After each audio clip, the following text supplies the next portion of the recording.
Hi everybody, Kenneth G Hasty here once again, live from San Antonio, Texas. So I'm here getting ready for a meeting and wanted to get a video out today. I was thinking about asking the right questions. So let's talk about asking the right questions. What does that mean? You know, my father was a stellar salesperson. He was one of the top sales reps at Xerox back when it was fairly new, when copy machines were new, and he was telling me that they sent him out. He had to go out to an Indian reservation and try to sell copy machines. So, his peers kind of laughed, igloo or iced Eskimos kind of jokes and stuff. So he went out there and he set it up, and he thought he had a pretty good response. So when he went back to close the sale, well, they had a committee there, and they asked, well, how many of you are using the copy machine, every week? And nobody raised their hand. How many use it every day? Well, nobody raised their hand. So the person running the committee told my dad, he says, well, looks like we're just not interested, and thanks for trying, etc. So then my dad said, well, can I ask a question? And they said, sure.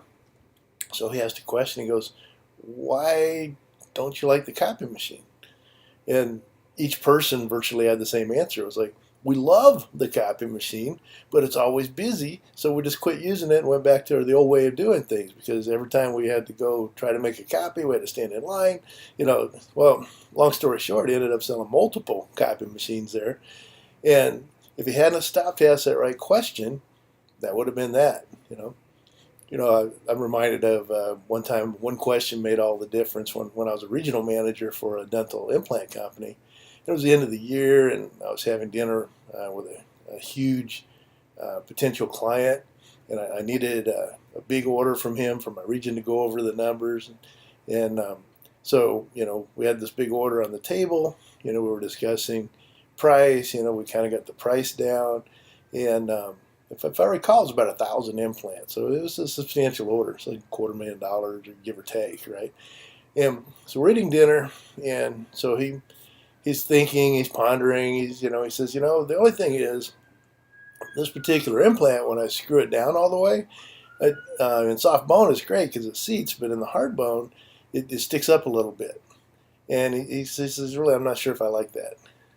And, so I about choked on my dinner right then. And I just simply looked at him and said, are you telling me that with your hands, you can't make these dental implants work? And he signed the order, and the rest is history. So, sometimes when you're right on that edge, ask the right question in the right way, and, it may not be a no after all. So anyway, that's the message for today. Ask the right questions, and you'll get better sales results. So thanks, everybody. Kenneth G Hasty, KennethGHasty.com, Kenneth at KennethGHasty.com. I'm a professional business growth consultant, a professional sales automation consultant. And feel free to reach out to me, and I'd be happy to discuss anything with you that any way I can help you. Right? So thanks, everybody, and signing off from San Antonio. Take care. Bye.